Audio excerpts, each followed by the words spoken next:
కానీ నీకోసము దేవుడు తన చేతితో నీకొక ఇల్లుని కడుతున్నాడనే సంగతిని నువ్వు మర్చిపోవద్దు. అర్థమవుతుంది నేను చెప్పేది? దేవుడే నీకొక నివాసాన్ని ఏర్పాటు చేస్తున్నాడు. ఆయన ప్రధాన శిల్పి అయి, శిల్పకారుడై మీకొక నివాసాన్ని ఏర్పాటు చేస్తున్నాడు. అది మనుషుల చేతులతో కట్టినది కాదు, ప్రభు తానే తన చేతులతో మీకోసం కడుతున్నాడు. దేవుని స్తోత్రం చెప్పండి. హల్లెలూయా.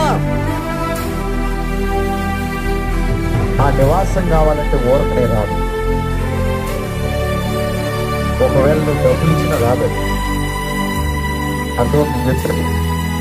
ఒకవేళ బాగా సంపాదించి